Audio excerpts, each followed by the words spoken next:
నేస్తాలైన శ్రీరుద్ర వారి మట్టి గణేశ విగ్రహాలు ఇప్పుడు అన్ని రత్నదీప్ స్టోర్స్ లో లభ్యం. త్వరపడండి. అలాగే వైసీపీ నాయకులకు కూడా నా విన్నపం, నా విజ్ఞాపన, మీరు విమర్శించడానికంటే కూడా ఇది మనందరి ఉమ్మడి సమస్య, ఇది మనందరి ఉమ్మడి మన రాష్ట్ర సమస్య ఇది. సో మీరు కూడా నడుము వంచి, మీరు కూడా బయటకు వచ్చి, మీరు కూడా సహాయక చర్యల్లో పాల్గొనాలని మనస్ఫూర్తిగా కోరుకుంటా ఉన్నాను. అలాగే గత 2-3 రోజులుగా నేను కనిపించట్లేదు అది అని మాట్లాడుతాను. ఒకటి చెప్తాను, ఇప్పుడు నేను వస్తే నాకు ఇబ్బంది ఏంటంటే ఈ సహాయక చర్యల్లో ఇబ్బంది పడిపోద్ది. ఒకసారి అందరిని మీద పడటం, దానివల్ల అధికార యంత్రాంగానికి కూడా ఒత్తిడి అవుద్ది. దానివల్ల నన్ను వాళ్ళు చెప్పడం వల్ల రాలేకపోయాను. అది నిన్న మీకు క్లియర్ కట్గా తెలియజేశాను.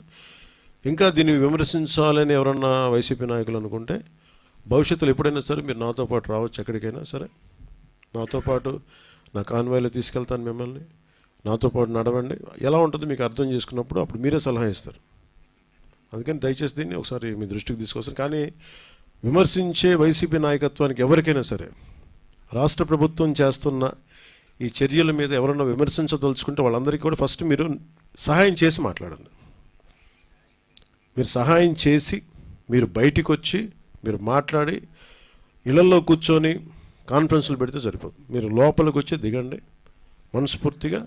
అలాంటి పరిస్థితులు అంటే మేము కూడా మాతో కలిసి తీసుకెళ్తాం. అలాగే వరద ప్రభావిత ప్రాంతాల్లో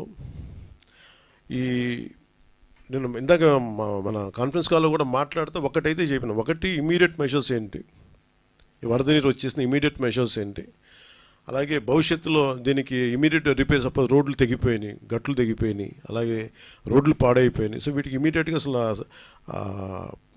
జనాలకి రాకపోకలకు ఇబ్బంది కలుగుతూ ఉంటే ముందు వాటికి ఇమీడియట్ రిపేర్ చేయించడం ఒకటి. అలాగే రెండవది పర్మనెంట్ రిపేర్స్ ఏం చేయాలి. దీనికి ఎంత దాదాపు ఒక 200 కోట్లు ఓన్లీ పంచాయతీల వరకు తీసుకుంటే దాదాపు ఒక 96 కోట్లు బడ్జెట్ ఒకటి ప్రతిపాదించారు. దాన్ని ముందుకు తీసుకెళ్తా ఉన్నాం. దాంతోపాటు మేము అడిగింది ఏంటంటే, ఒక మన ప్రిన్సిపల్ సెక్రటరీ గారు శశిభూషణ్ గారి దృష్టికి తీసుకెళ్ళింది ఏంటంటే, అసలు భవిష్యత్తులో ఇప్పుడు ఉదాహరణకి మీరు ఫారెస్ట్ డిపార్ట్మెంట్ మీరు చూస్తే నేషనల్ మీరు government of India environment forest department వాళ్ళ ఎలా ఉంటుందంటే, ఇప్పుడు ఎక్కడైనా సరే భారతదేశంలో ఉన్న ఏ ఇంచి అడవిలో అయినా సరే ఇంచి కూడా it's completely remote sensing agency ద్వారా it's completely monitored and photographed. అంటే గత వారం ఎట్లా ఉంది, పోయిన వారం ఎలా ఉంది, రెగ్యులర్ మానిటరింగ్ ఉంటుంది.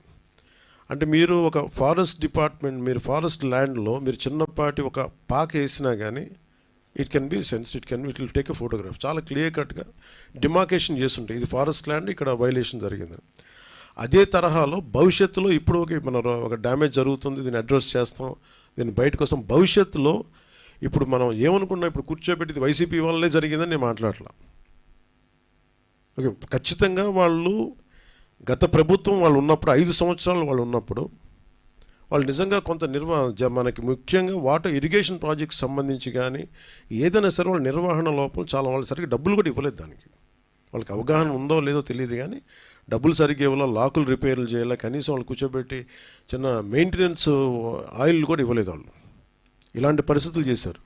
అలాగే మీరు అన్నమయ్య, మీరు వించా డ్యామ్ కూడా మొన్న కూడా నేను మన కడపకి వెళ్తే ఆ జిల్లాలో కూడా చూస్తే వాళ్ళు చాలా నిర్లక్ష్యంగా, లష్కర్ ఒక ఆయన వచ్చి చెప్తున్నాడు, మీరు ఇక్కడ వరద వచ్చేస్తుంది మీరు పట్టించుకోండి అంటే ఒకళ్ళు పట్టించుకోలేదు. ఆయన ఇండివిజువల్గా ప్రభుత్వం చేయకపోయినా, అప్పుడున్న ముఖ్యమంత్రి గారు చేయకపోయినా, అప్పుడున్న సంబంధిత మంత్రులు చేయకపోయినా ఒక లష్కర్ వచ్చి, రామయ్య గారు వచ్చి ఆయన బయటకు వచ్చి ఆయన అందరినీ అప్రమత్తం చేసి చాలా ప్రాణాలు గట్టెక్కినాయి. ఇప్పుడు విపరీత నష్టంతో. సో ప్రతి పనికి అలాగే ఈరోజు మేము అందరం కోరుకుంటుంది కూడా మీరు మా గత ప్రభుత్వాలు దీన్ని అర్థం చేసుకొని మా సహకరించాలని మనస్ఫూర్తిగా కోరుకుంటూ, సుమన్ టీవీలో మీ పర్సనల్ అండ్ బిజినెస్ ప్రమోషన్స్ కోసం కింది నెంబర్కి కాంటాక్ట్ చేయండి.